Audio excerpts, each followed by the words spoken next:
Bienvenue mesdames, bienvenue mesdemoiselles, bienvenue messieurs, bienvenue chers frères et sœurs, hommes de Dieu, vous qui aspirez à la parole de Dieu, qui voulez la connaître en profondeur. Discours d'affermissement, c'est cette émission que j'ai l'honneur donc de vous présenter. Vous êtes là en train de suivre le tout premier numéro de cette émission qui a pour objet la parole de Dieu. Nous voulons entrer en profondeur de la Bible pour connaître certains thèmes que vous n'ignorez pas sûrement, mais que vous ne connaissez pas en profondeur. Vous avez l'occasion de suivre des séminaires, des enseignements dans vos églises, mais de manière disparate en passant parce que vous êtes occupés, vous avez des affaires, vous n'avez pas toujours le temps de noter.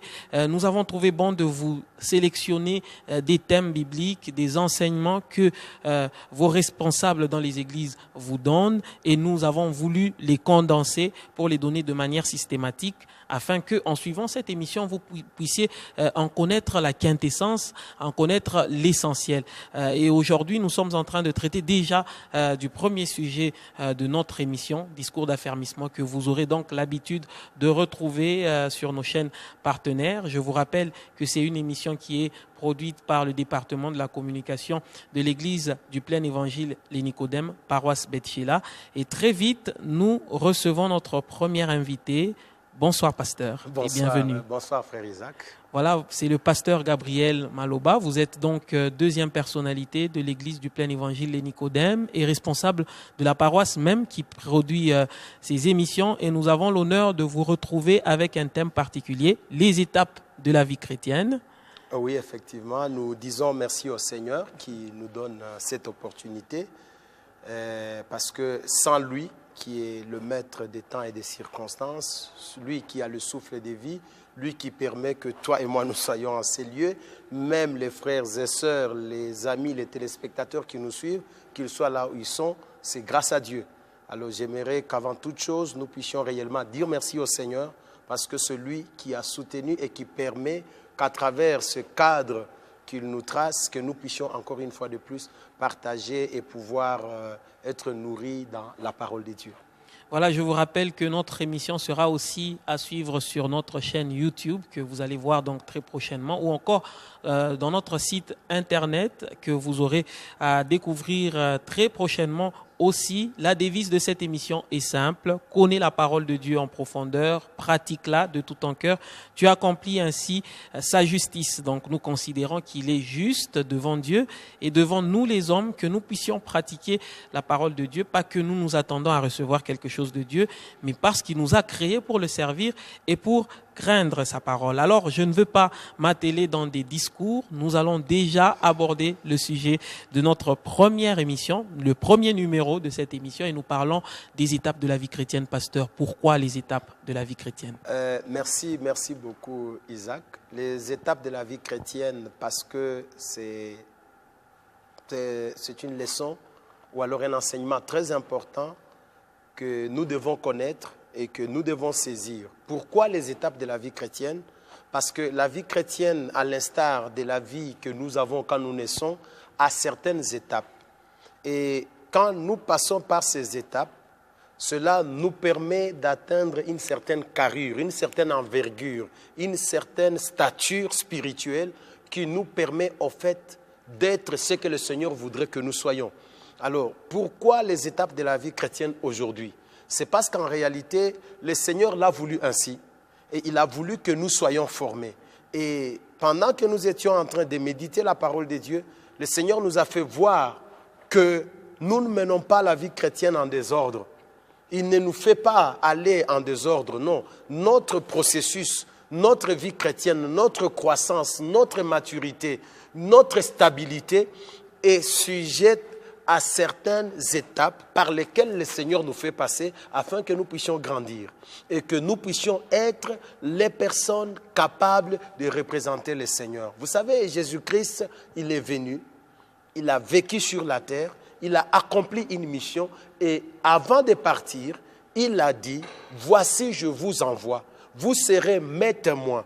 En parlant déjà aux premiers chrétiens ou aux premiers disciples avec lesquels il était, il a dit, vous serez mes témoins à Jérusalem, dans toute la Galilée, dans la Samarie jusqu'aux extrémités de la terre. Donc cette mission, on devait la continuer. Mais comment allons-nous continuer cette mission-là? C'est parce que le Seigneur fait qu'au travers de ces étapes, il nous forme. C'est un peu comme une académie, c'est un peu comme une école où le Seigneur nous fait passer, nous sommes formés, nous sommes rodés pour que nous puissions refléter son image.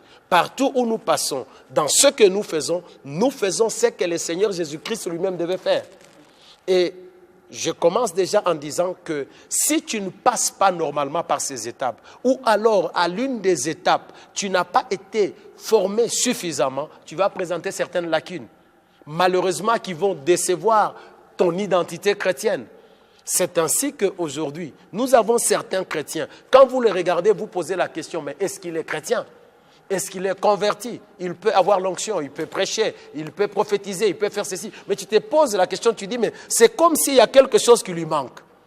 Donc aujourd'hui, là, pendant que tu nous suis, il y a peut-être certaines choses. Quand tu remarques, tu te dis, mais ce chrétien, c'est comme s'il n'est pas mûr. C'est comme s'il y a quelque chose qui ne va pas. C'est comme s'il avait raté quelque chose. En réalité, il y a des étapes par lesquelles le Seigneur nous fait passer. Et quand nous passons par ces étapes, nous devenons des chrétiens matures, capables de défendre l'identité chrétienne et de pouvoir présenter Jésus au monde pour que les hommes et les femmes soient sauvés. Parce que n'oublie pas, nous sommes les ambassadeurs du Christ.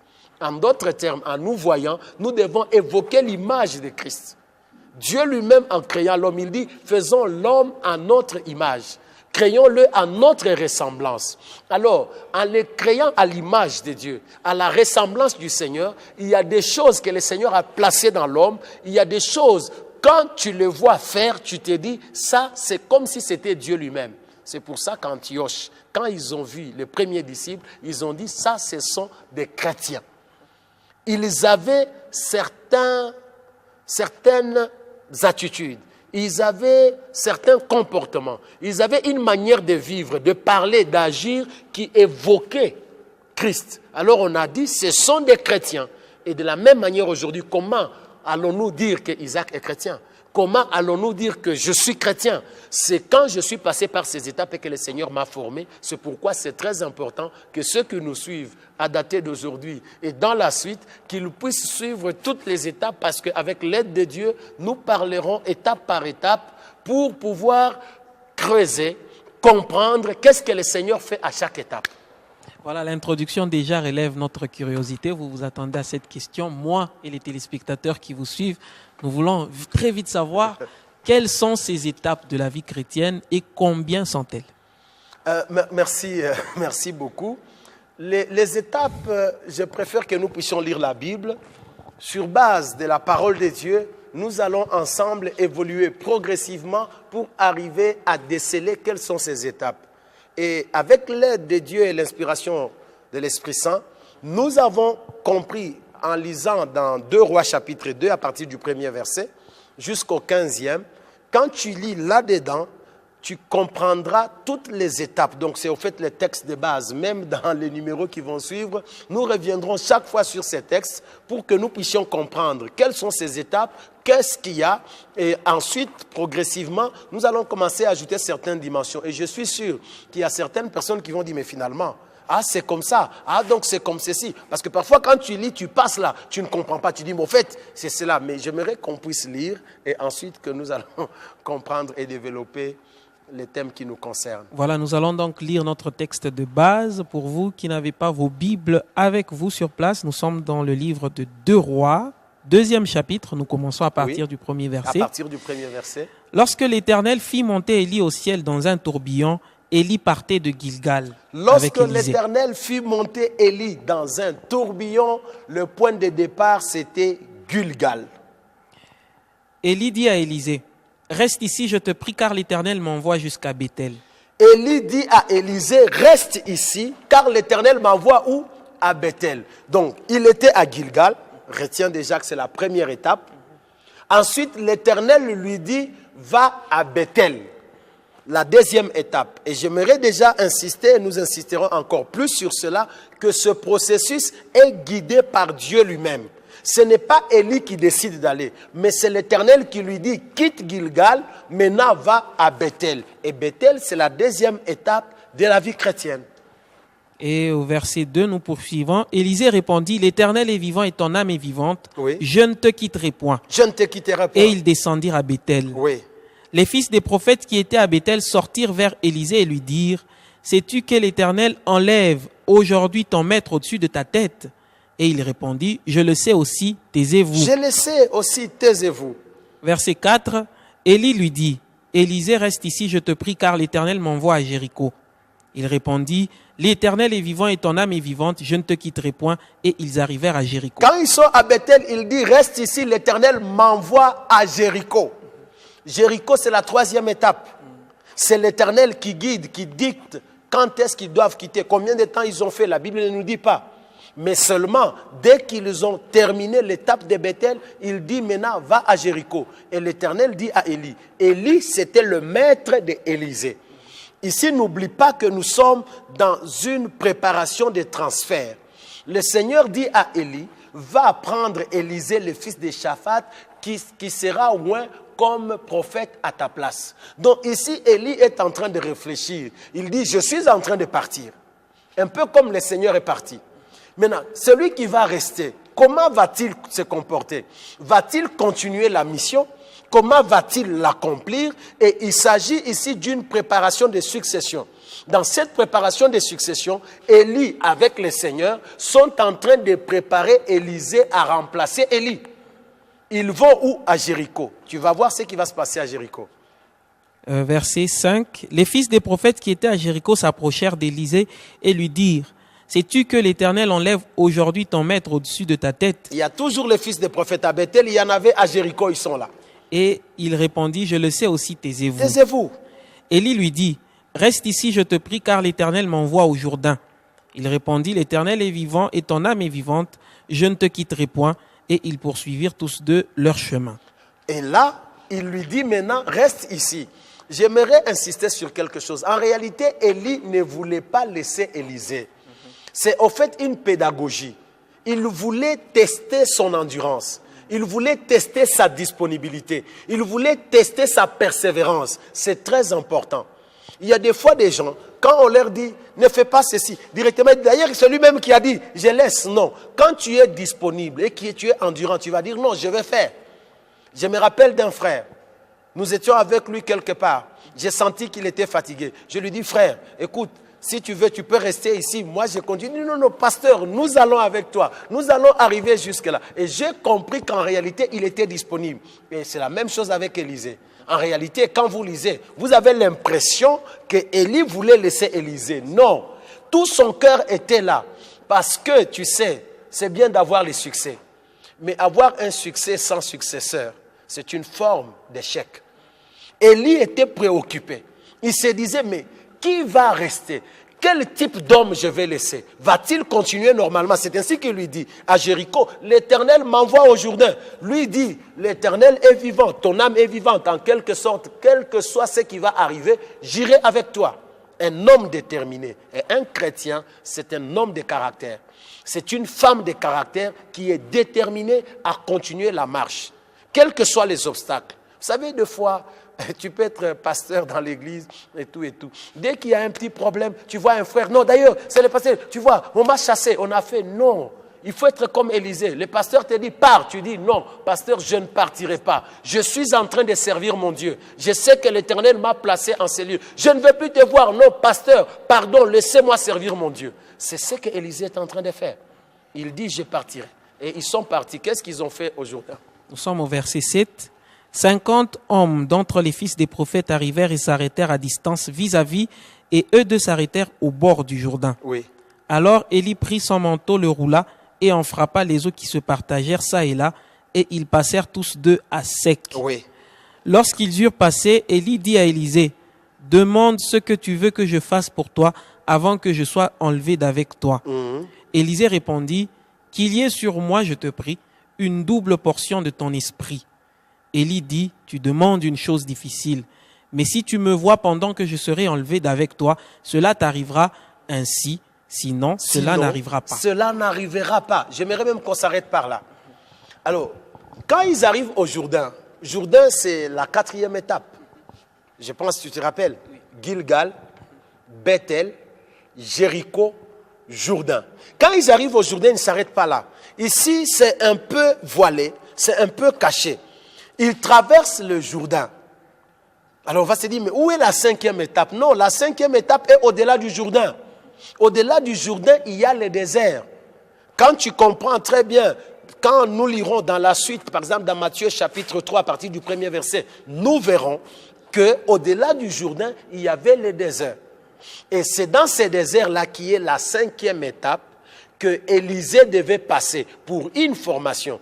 Alors, sachant que c'est le Seigneur qui le faisait, Isaac, Dieu ne fait rien au hasard. Quand il fait quelque chose, c'est avec un plan. Quand il se déplace, c'est pour une mission. C'est pour ça d'ailleurs, quand Samuel se déplace, il arrive dans la ville, on lui dit, mais est-ce que ton arrivée annonce-t-il quelque chose? C'est-à-dire, en réalité, Dieu ne faisait jamais déplacer ses serviteurs pour rien. Et dans le cas d'espèce, quand Élie se déplace avec Élisée, c'était dans un processus de formation. Et voilà les 5 étapes qui constituent les étapes de la vie chrétienne. D'après la révélation que le Seigneur nous a donnée, pour que quand chacun passe par Gilgal, il va à Bethel, il est à Jéricho, il est au Jourdain et il va au désert.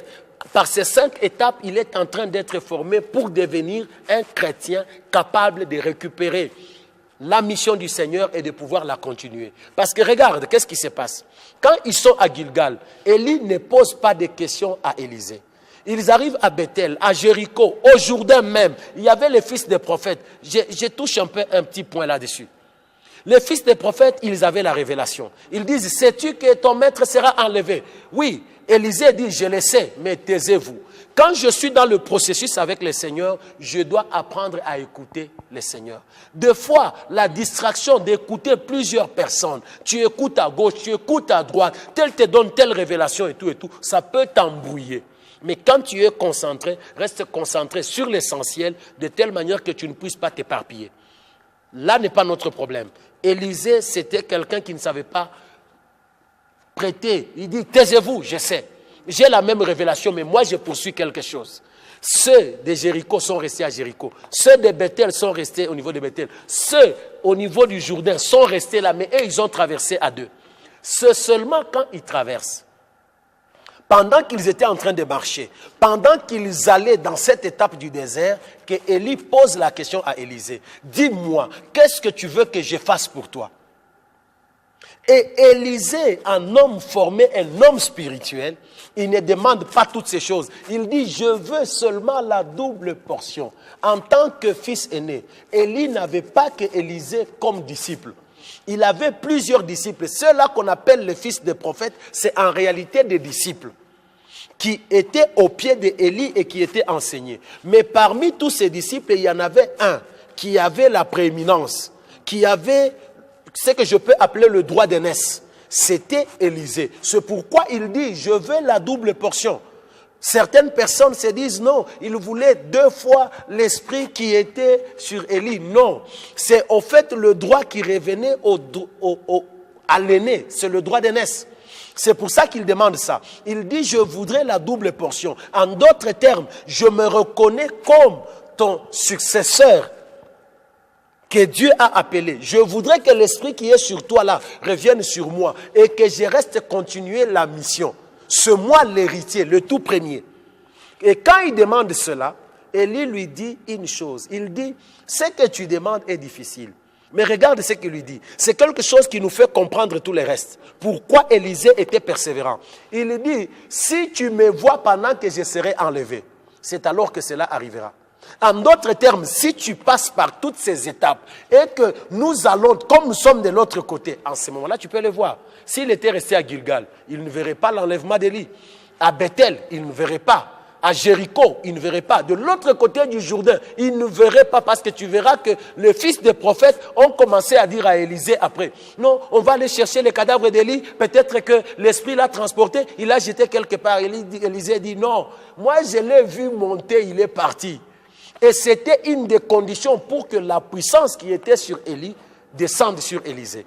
Et c'est seulement en ce moment-là qu'il a atteint la maturité, qu'il avait franchi les étapes nécessaires pour être les dignes représentants, les dignes relayeurs de la mission qu'Élie était en train d'accomplir. Et aujourd'hui encore, un chrétien qui passe par toutes ces étapes, c'est un chrétien qui est capable de témoigner Jésus, qui fait la fierté même de la mission que Jésus est venu accomplir. S'il a un ministère à accomplir, il l'accomplit avec sérieux. S'il a une tâche à faire, vous sentez que sa vie même n'est pas une déception. Il ne trahit pas la race des enfants de Dieu. Mais à Gilgal, à Bethel, à Jéricho et partout là-bas, qu'est-ce qui se passe? C'est ce que nous allons voir au fur et à mesure. Mais je peux d'une manière tout à fait brève essayer de donner quelque chose. À Gilgal, c'est le lieu de la circoncision. C'est là que nous connaissons la circoncision. Non pas la circoncision physique, mais la circoncision du cœur. Et quand nous quittons cette étape, c'est la première étape, l'étape de la conversion, de la repentance même. Et quand nous arrivons à Bethel, quand nous nous convertissons, le Seigneur nous amène dans sa maison, Bethel, qui est la maison de Dieu. Là, maintenant, nous sommes formés. Là, nous recevons des révélations. Nous nous approprions des promesses de Dieu. Nous allons voir ça en détail. Ceux qui nous suivront et qui seront fidèles à cette émission, ils vont comprendre étape par étape qu'est-ce que le Seigneur fait, et ainsi de suite. Alors, j'aimerais aussi insister sur une chose. Quand tu arrives à Jéricho, là maintenant, on apprend l'obéissance. On apprend à vivre par la foi. C'est là qu'on apprend plusieurs choses qui concernent le salut.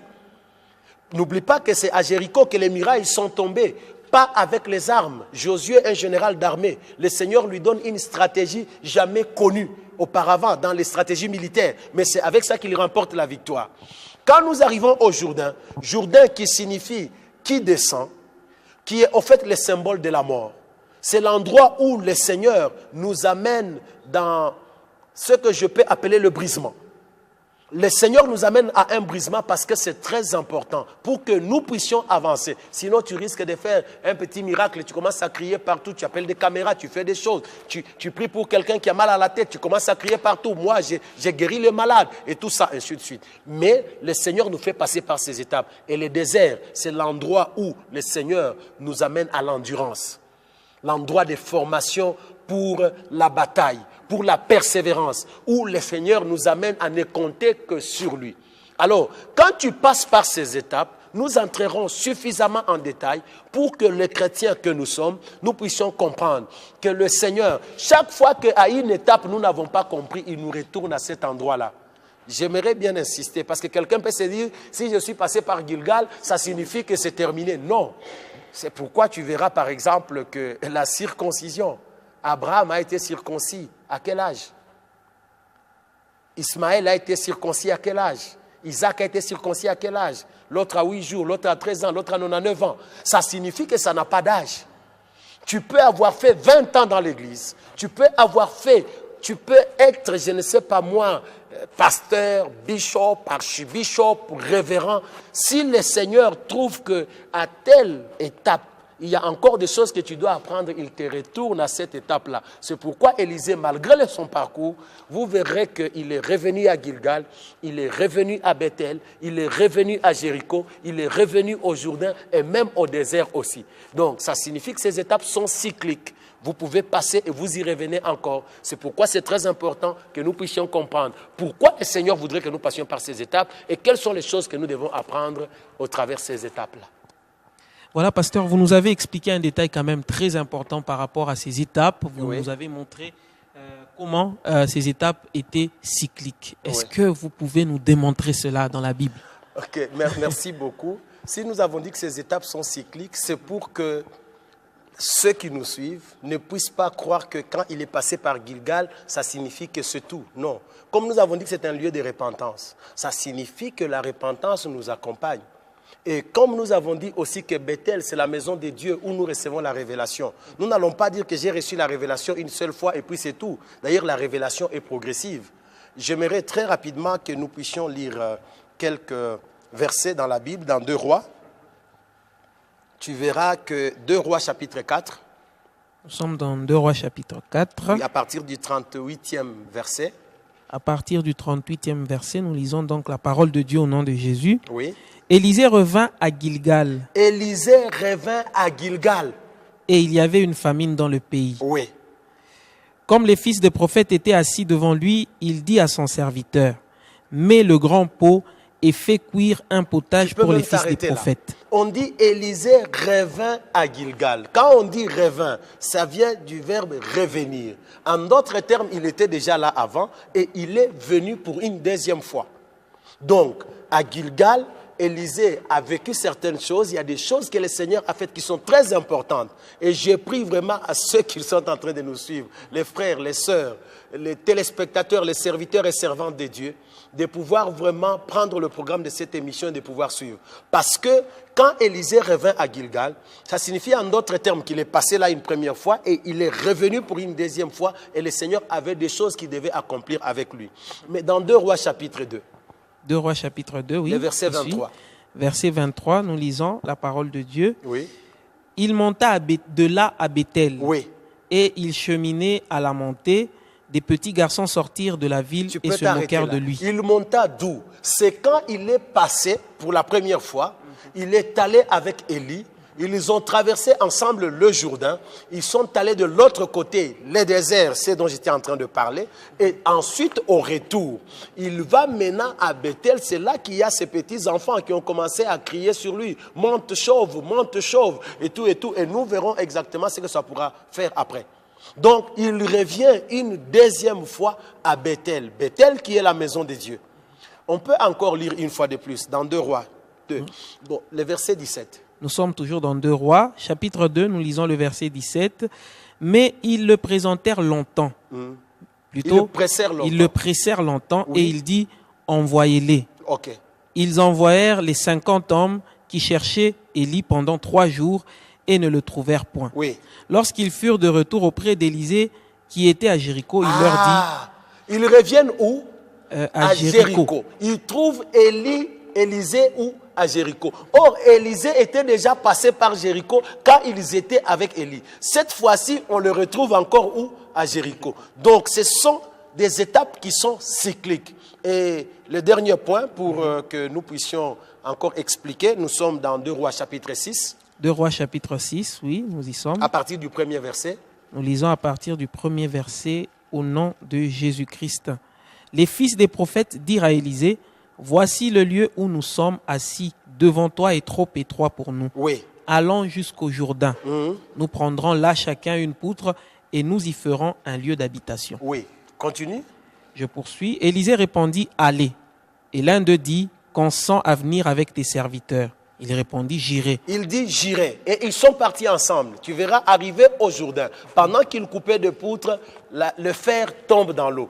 Donc, le Jourdain, là, c'est encore une fois de plus un endroit où Élisée revient. C'est ça qui signifie, en fait, quand on parle des cycles, c'est-à-dire on revient au même endroit, non seulement une fois, ça peut être 2 fois, ça peut être 3 fois, ça peut être 4 fois. Donc, dans notre vie chrétienne, ces étapes de la vie chrétienne qui sont à 5, nous pouvons repasser à Gilgal par la repentance encore, une fois de plus. Nous pouvons revenir à Bethel. D'ailleurs, Bethel, c'est très important et vous le verrez quand nous allons développer cela. Jéricho, la même chose, le Jourdain et le désert. Donc, ce sont des étapes qui sont cycliques. Il peut arriver que tu aies déjà passé par le désert, mais tu verras qu'à un certain moment, pour une raison ou une autre, le Seigneur peut te faire revenir dans une autre étape où encore le désert est une formation pour toi. Voilà, merci pasteur. Nous avons compris que ces étapes sont cycliques et très importantes pour la vie de l'enfant de Dieu. Nous allons donc devoir décortiquer ce thème dans nos prochains numéros. Merci encore d'avoir accepté notre invitation, pasteur. Merci, frère Isaac. Déjà dans le prochain numéro, nous allons parler de Gilgal qui est la première étape. Donc nous serons très heureux de vous retrouver. Préparez-vous, prenez un carnet, un stylo, votre Bible. Je vous assure que vous allez beaucoup apprendre au travers du prochain discours d'affermissement qui va décortiquer le premier thème de notre numéro. Merci encore pour votre fidélité. Donc nous vous retrouvons au prochain numéro. Ça sera avec le même et réel plaisir. Merci. Que Dieu vous bénisse. Amen, pasteur.